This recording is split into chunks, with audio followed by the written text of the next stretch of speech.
Esdras capítulo 1, leitura inicial no versículo de número 4, diz assim, palavra de Deus. Todo aquele que restar em alguns lugares em que habita, os homens desse lugar os ajudarão com prata, ouro, bens e gado, afora as dádivas voluntárias para a casa de Deus, a qual está em Jerusalém, louvado seja o Senhor. Queridos irmãos, nós hoje daremos continuidade com a terceira parte da nossa mensagem, restaurados por Deus. Restaurados por Deus, amém?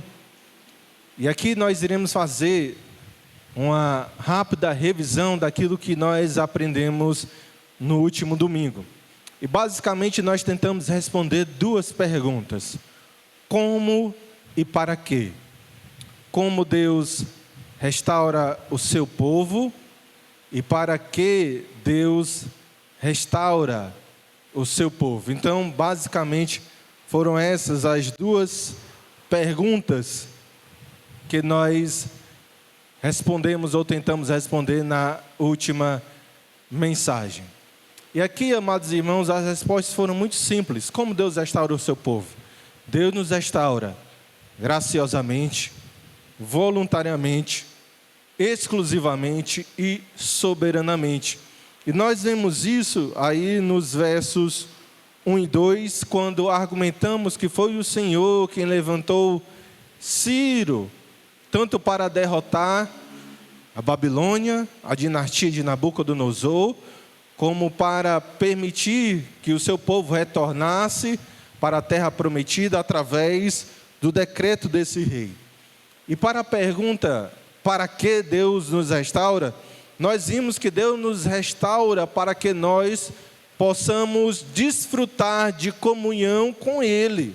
E nós vimos isso quando nós analisamos aí o versículo 3 e também os versículos 7 em diante, quando nós falamos que existia um propósito pelo qual Deus estava permitindo agora que os judeus retornassem para a terra de Israel e para Jerusalém. E o propósito era este, amados irmãos: restaurar, edificar, reconstruir o templo do Senhor, a casa de Deus, para que assim eles voltassem a cultuar o nosso Senhor. Amém?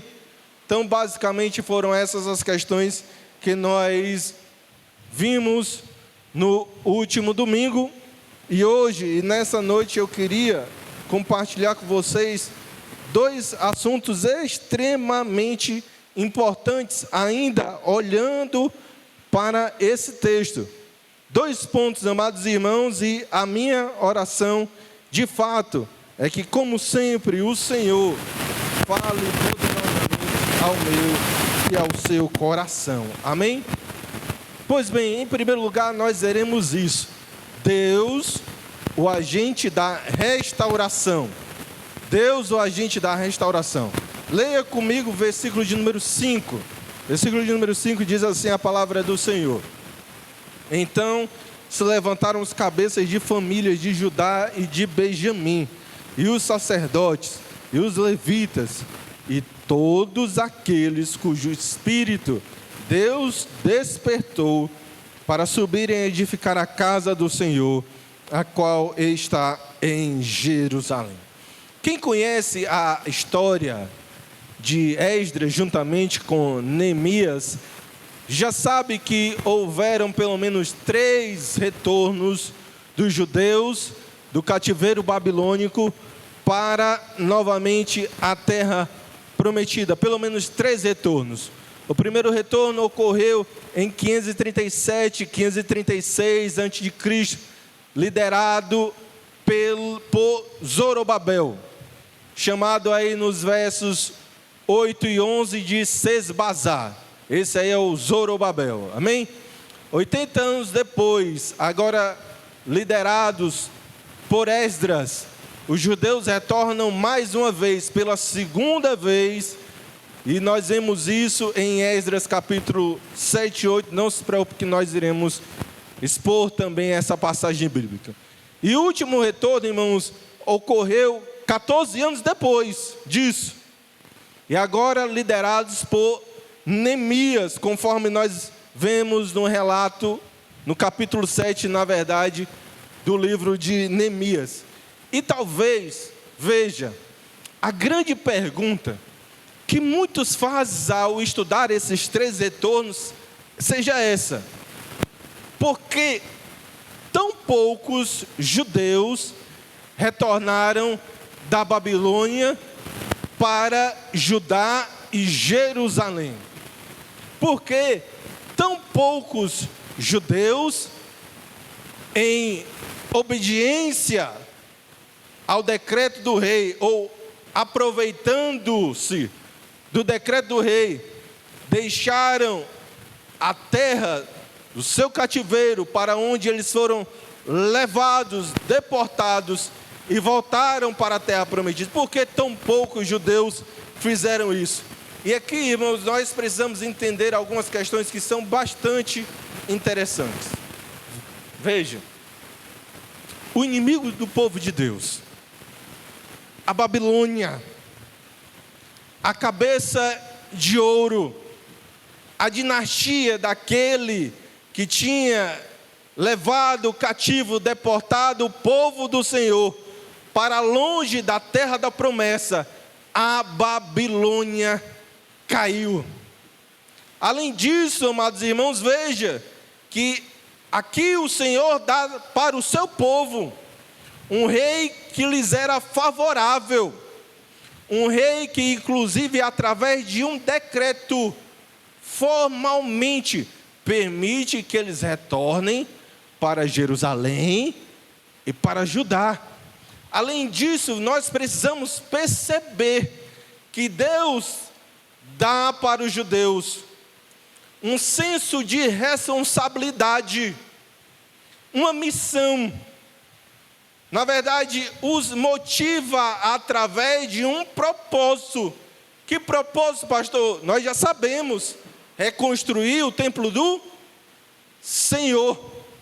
E se não bastasse tudo isso, amados irmãos, o rei devolve para o templo todos os utensílios que Nabucodonosor havia retirado, havia levado para a Babilônia.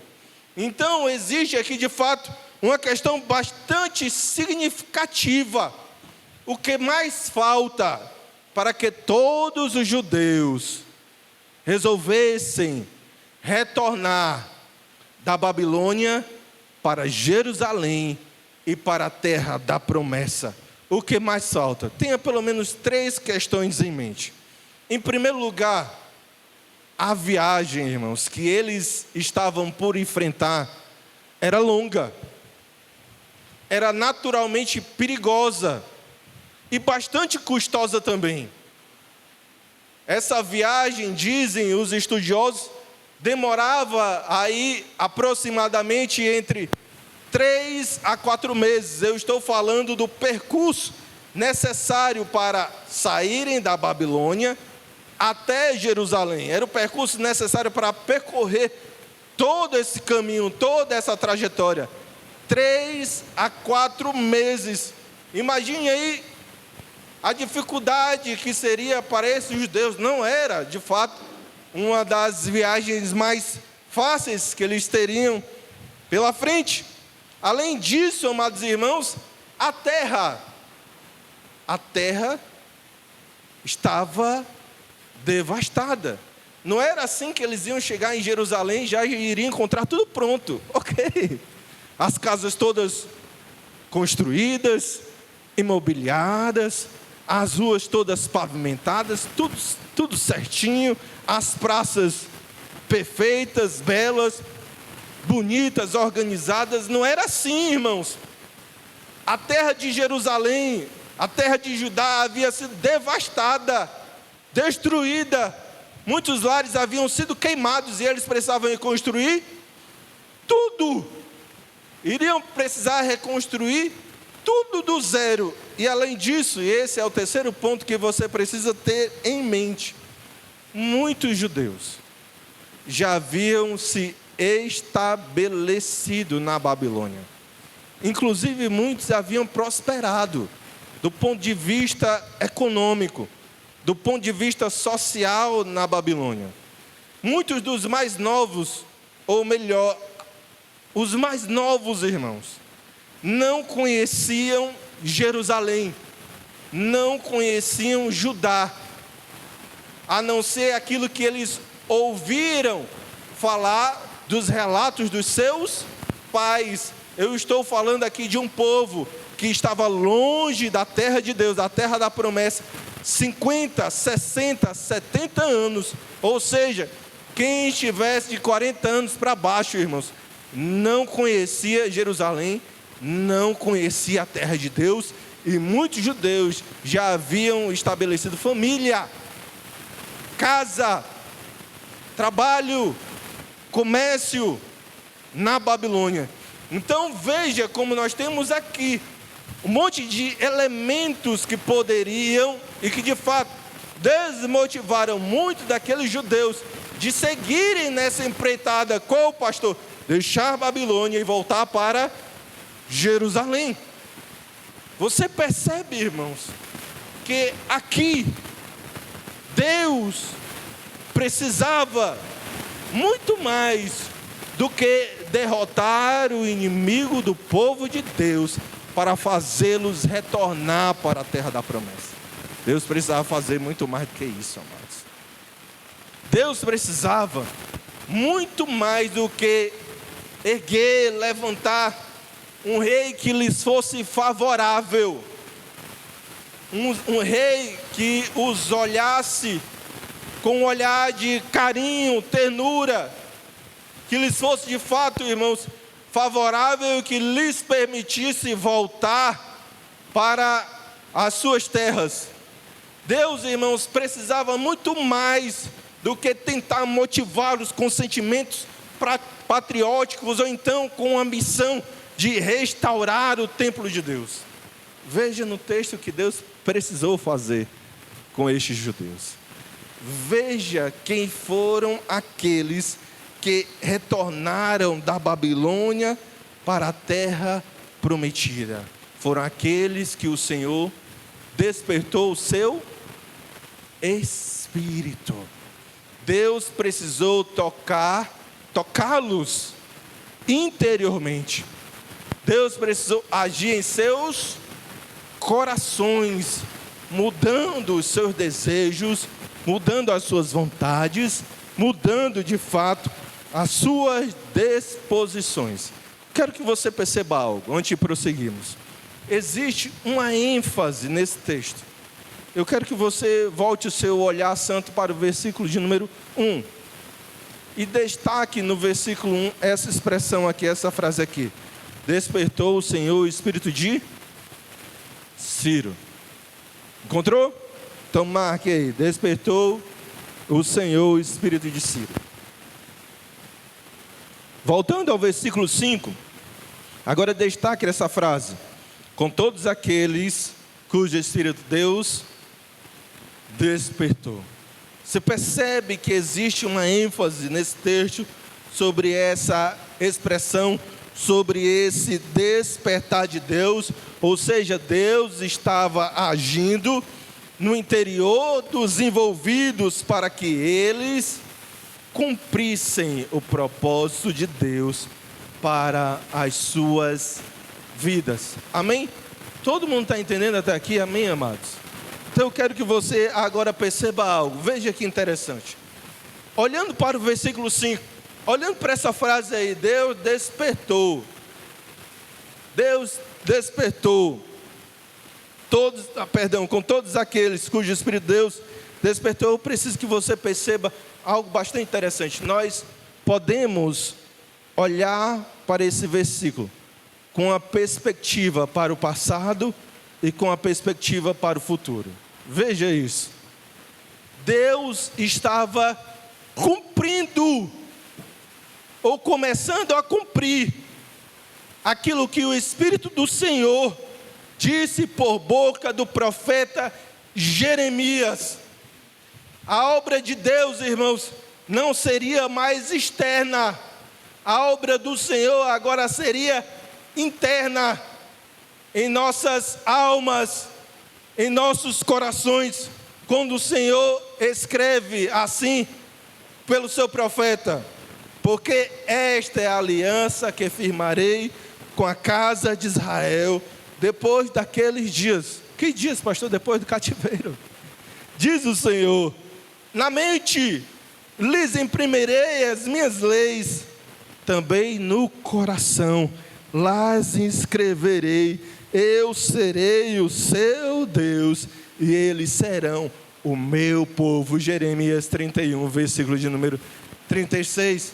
Mas eu preciso que você veja, irmãos, e agora com uma perspectiva para o futuro, como esse texto tem tudo a ver. Na verdade, este é um assunto central entre as grandes verdades que Cristo Jesus nos ensinou, assim como o Espírito Santo através dos seus apóstolos. Veja o que Cristo falou, por exemplo, em João 6,44, anote esse texto, João 6,44, quando Cristo fez a seguinte afirmação, veja que interessante: ninguém pode vir a mim, se o Pai que me enviou não o trouxer, e eu ressuscitarei no último dia. Quem é que pode ir a Cristo?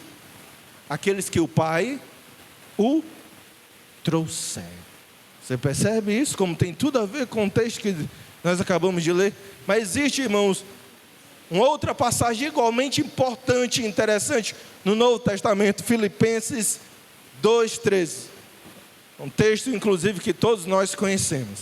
Diz assim a palavra do Senhor: porque Deus é quem efetua em vós tanto querer como o efetuar, o realizar segundo a sua vontade.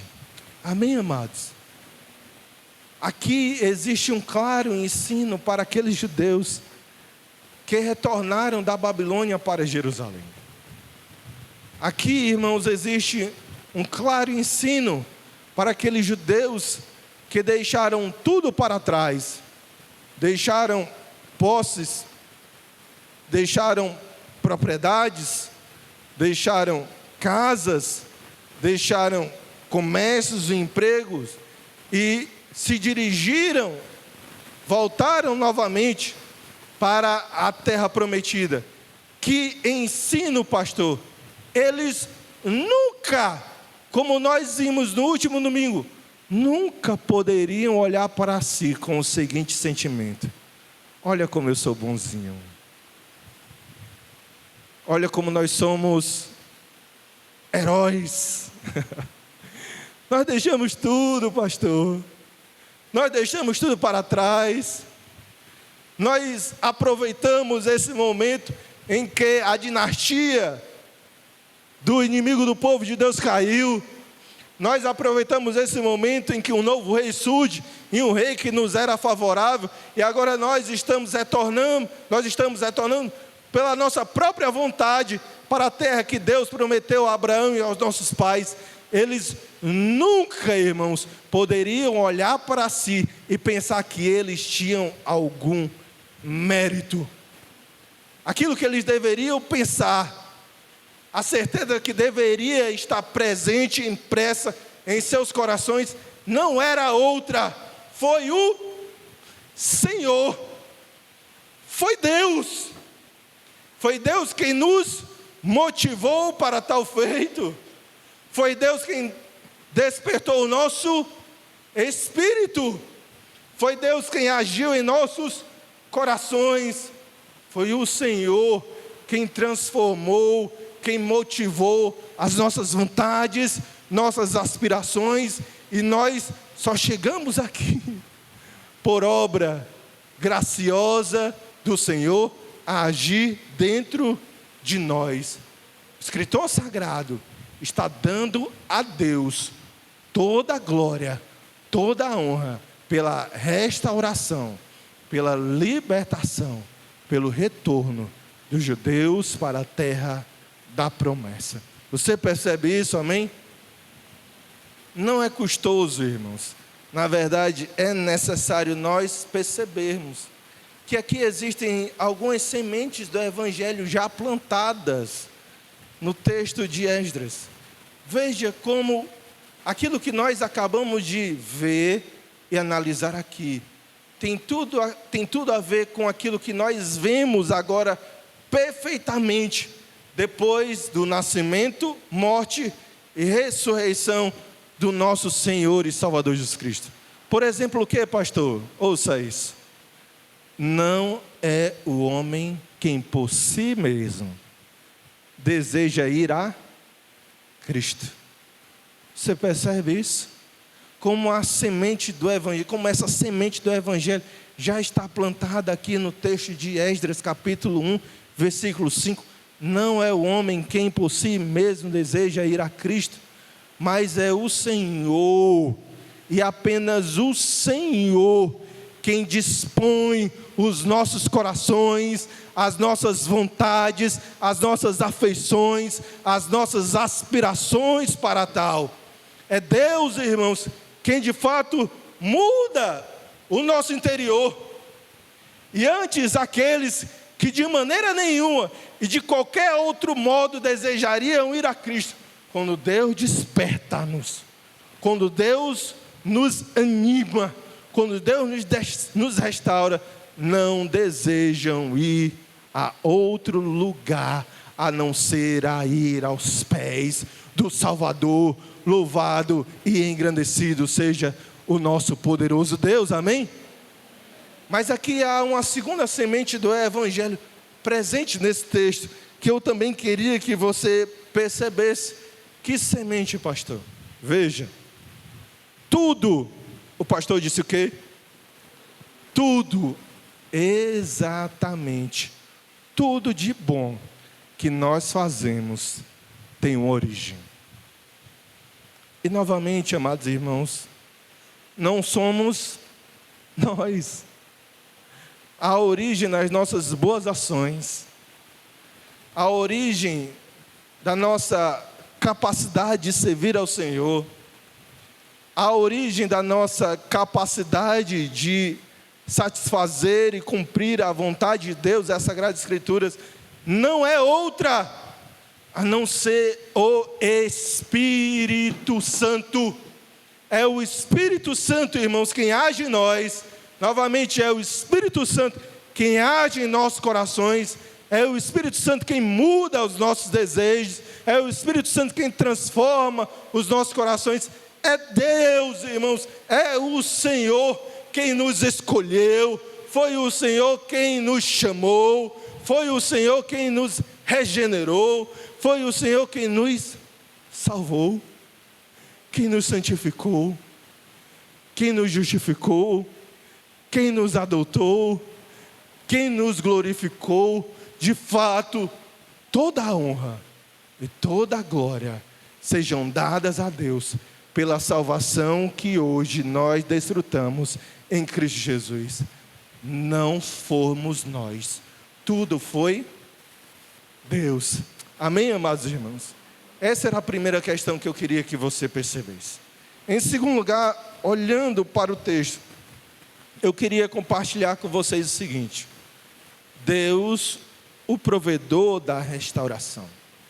Deus, o provedor da restauração. Nós podemos ler juntos o versículo 4, amém? Versículo 4, vamos ler todos juntos. Eu começo e a igreja continua. Todo aquele que está em alguns lugares em que habita,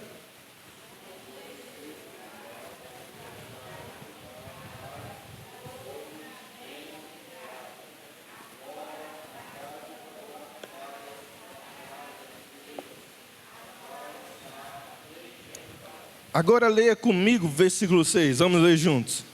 Todos os que habitam nos arredores os ajudarão com objetos de prata, a igreja.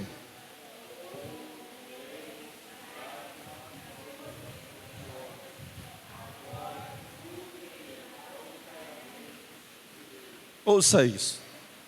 Muitos teólogos veem o retorno dos judeus da Babilônia para Jerusalém e a terra prometida, na perspectiva de um segundo êxodo. Um segundo êxodo, certo? E um dos principais argumentos para tal ideia está nos 2 versículos que nós acabamos de ler. Vamos retroceder a algumas várias décadas, na verdade, vários séculos, quando Deus libertou o seu povo do cativeiro do Egito, o tirou debaixo da opressão de Faraó, antes mesmo de Deus ter enviado a 10ª e última praga. Qual era mesmo, irmãos? A 10ª e última praga, a morte dos primogênitos. Deus, antes de tudo isso, ordenou que o seu povo, isso por intermédio de Moisés, e todos os hebreus, homens e mulheres, se dirigissem aos seus vizinhos, pedindo objetos de ouro e de prata, e nós vemos isso em Êxodo capítulo 11.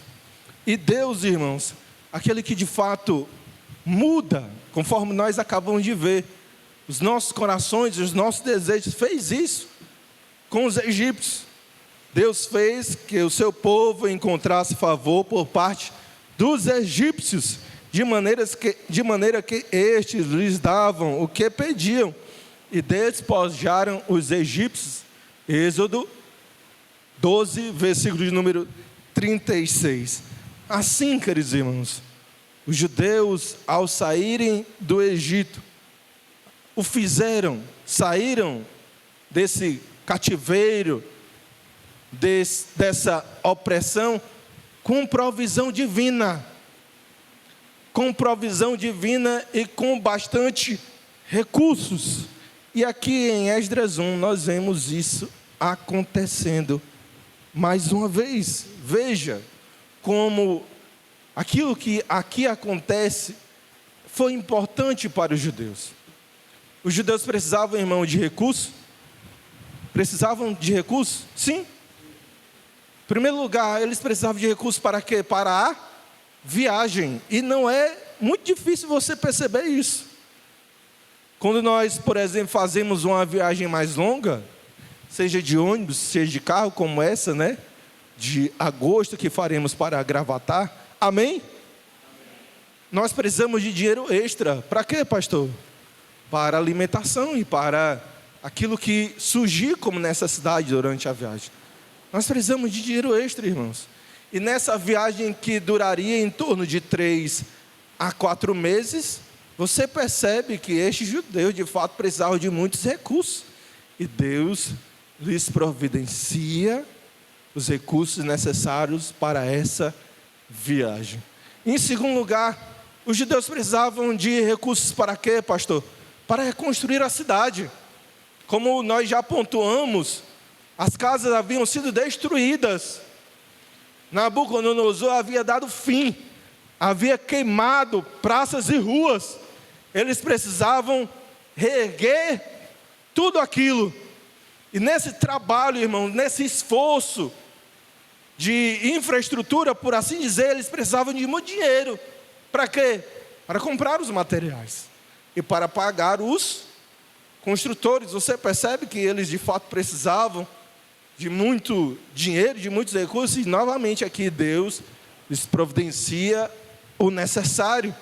E por fim, e não menos importante, eles precisavam de recurso extra para edificar o templo.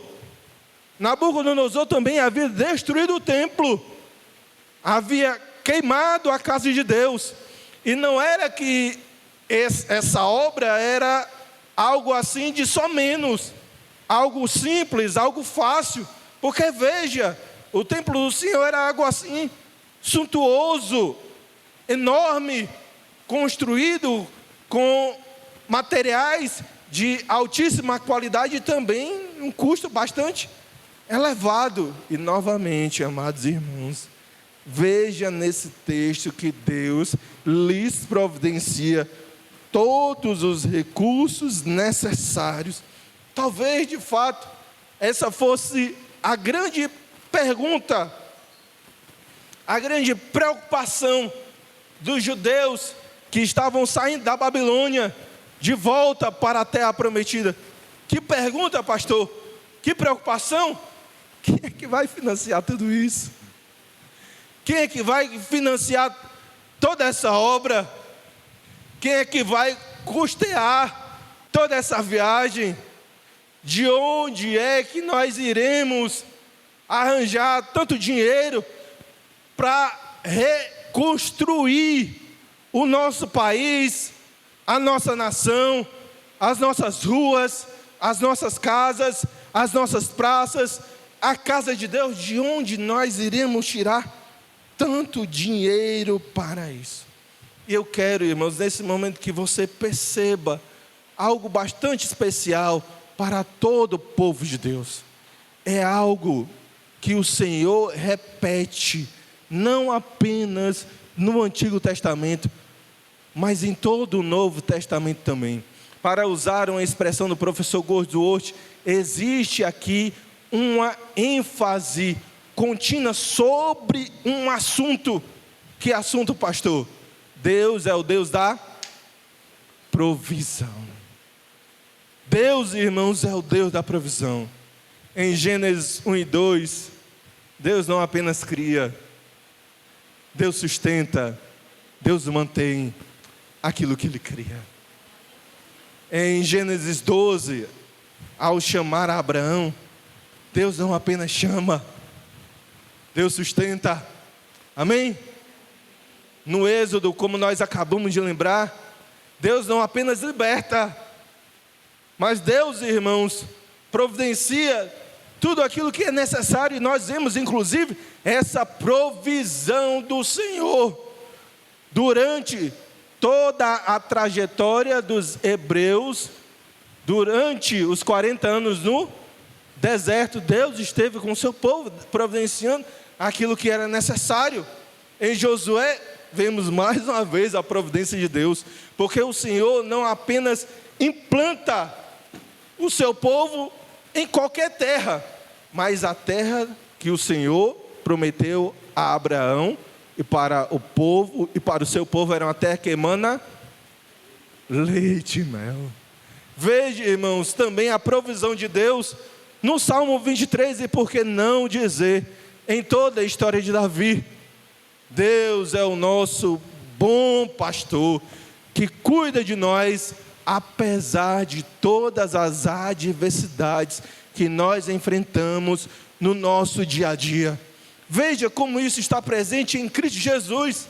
Ele, no meio do Sermão do Monte, disse que nós não deveríamos nos preocupar, no sentido de não canalizarmos todo o nosso suor, no sentido de não deixarmos que a ansiedade invadisse os nossos corações, no sentido, irmão, de não vivermos excessivamente ou exclusivamente para isso. Para o quê, pastor? Para o que? A vez de comer, beber e vestir, porque o Senhor, de novo, cuida de nós. O Senhor cuida de nós. E finalmente, um texto para você anotar, Romanos 8, 32. E deixe que o Espírito Santo ministre ao seu coração através desse texto. Romanos 8, 32, falando sobre a morte de Cristo.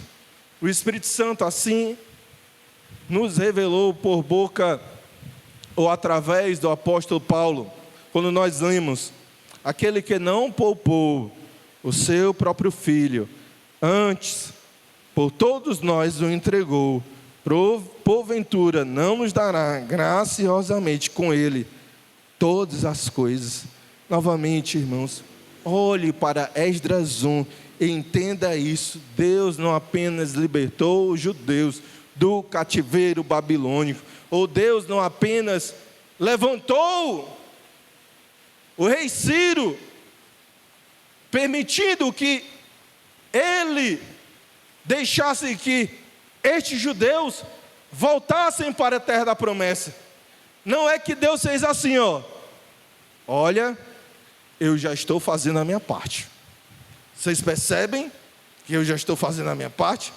Eu já os libertei. Eu já derrotei aquele que lhes oprimia. Eu já lhes dei um rei que lhes é favorável. Agora é com vocês. Vocês agora estão por conta própria. Deus não faz isso. Deus não fez isso. Deus nunca fará isso.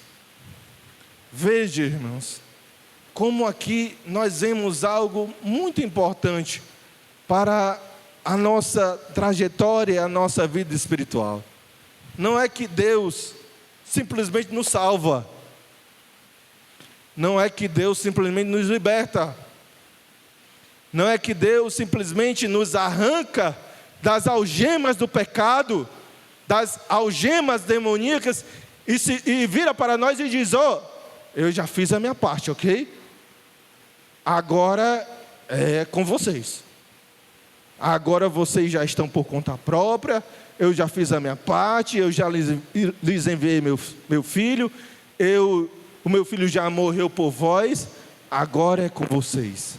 Novamente, amados irmãos, Deus não fez isso, Deus não faz isso, Deus nunca fará isso. Sabe o que é que eu diria se Deus dissesse isso para mim? Eu já salvei você, agora você está por conta própria. Eu responderia o que Moisés respondeu: se o Senhor não for comigo, se o Senhor não for comigo ininterruptamente, se o Senhor não for comigo constantemente, eu não consigo, eu não dou sequer um passo. É muito importante, meu amado irmão, que você perceba isso. Você não está sozinho. Não é que Jesus, ou Deus, através de Cristo Jesus, salvou você, e agora olha para você e diz: agora é com você, tá? Eu já fiz a minha parte, eu já fiz muito. Agora eu quero ver você se virar aí para chegar no céu. Se Deus fizesse isso com aqueles judeus, os deixasse sozinhos, irmãos, ninguém, absolutamente ninguém, chegaria novamente na terra prometida. Se Deus fizesse isso conosco, amados irmãos, nós nunca iríamos entrar na Canaã celeste. Sozinhos nós não damos conta. Sozinhos nós não conseguimos. E graças ao nosso bom Deus, porque Ele está sempre conosco, Ele está do nosso lado, Ele é o Deus da providência, Ele é o Deus que nos sustenta, Ele é o Deus que cuida de nós, Ele é o Deus, irmãos, que nos transforma, Ele é o Deus que nos dirige, Ele é o Deus que nos guia, Ele é o Deus que pela Sua palavra e pelo Espírito Santo nos santifica. O Senhor, irmãos, de fato, nos dá tudo aquilo que nós precisamos. Só existia uma garantia para aqueles judeus. Que garantia, pastor? Tudo aquilo que Deus começa, Ele termina. Tudo aquilo que Deus começa, irmãos, Ele termina. E essa é a nossa única garantia. Que garantia, pastor? Novamente, tudo aquilo que Deus começa, Ele termina. Anote esse texto, Filipenses 1,6, e diz o seguinte: eu estou plenamente certo que aquele que começou boa obra em vós, há de completá-la até ao dia de Cristo Jesus. Louvado seja Deus por nunca nos desamparar, louvado seja Deus por nos dar tudo aquilo que nós precisamos, louvado seja o Senhor por ser o Deus da providência. Amém? Dito isso, amados irmãos, eu queria concluir com vocês essa mensagem. Amém? Depois que nós ouvimos que o Senhor é o autor da nossa restauração, ao mudar, ao despertar nosso espírito, os nossos corações, para voltarmos ao propósito de Deus para as nossas vidas. Depois que nós aprendemos nessa noite que o Senhor não apenas nos liberta, mas o Senhor nos sustenta. O Senhor cuida de nós. O Senhor, irmãos, na verdade, nos guia, nos dirige, nos direciona, nos dá tudo aquilo que nós precisamos. Queria compartilhar com você, depois de tudo isso, apenas duas rápidas aplicações. Apenas duas rápidas aplicações, amém? Ouça isso em nome de Jesus. Peça ao Espírito Santo de Deus que lhe dê forças para viver dessa maneira. Primeira aplicação, ouça isso. Se disponha cada vez mais a obedecer ao Senhor. Se disponha, meu amado irmão, cada vez mais a obedecer ao Senhor. Veja, Deus despertou o espírito do rei Ciro, e ele obedeceu, cumpriu aquilo que Deus havia determinado para a vida deste rei iníquo. Veja, amados irmãos, Deus de alguma forma trabalhou no espírito, na alma, nos corações daqueles judeus que não voltaram da Babilônia e de muitos povos vizinhos para ajudar aqueles que estavam retornando com vários recursos. E eles obedeceram. Eles assim o fizeram. Veja, irmãos, no texto que Deus despertou alguns dos judeus e eles obedientemente deixaram tudo para trás e seguiram o propósito de Deus. Portanto, meu amado irmão, obedeça ao Senhor. Obedeça aquilo que Deus tem para a sua vida. Se você percebe que Deus está despertando o seu coração para algo, se você percebe que Deus está, de fato, agindo em seu interior, chamando você para alguma obra, se você percebe que, de fato, o Espírito Santo está agindo internamente no seu coração, para você abandonar algumas práticas, a ordem é: obedeça. Amém, meu amado irmão? Segunda aplicação, ouça isso em nome de Jesus. Confie no Senhor, meu amado irmão. Confie em Deus. Depois de tudo aquilo que nós aprendemos aqui, será que os nossos corações ainda serão tomados de ansiedade e de preocupações e não de fato descansarmos, não passarmos de fato a descansar no Senhor? Veja, eu até entendo que assim como foi para aqueles judeus, a nossa trajetória, a nossa caminhada cristã é bastante difícil. É ou não é, queridos? É bastante complicada. E por vezes nós olhamos para nós nos achamos tão pequenos, tão fracos.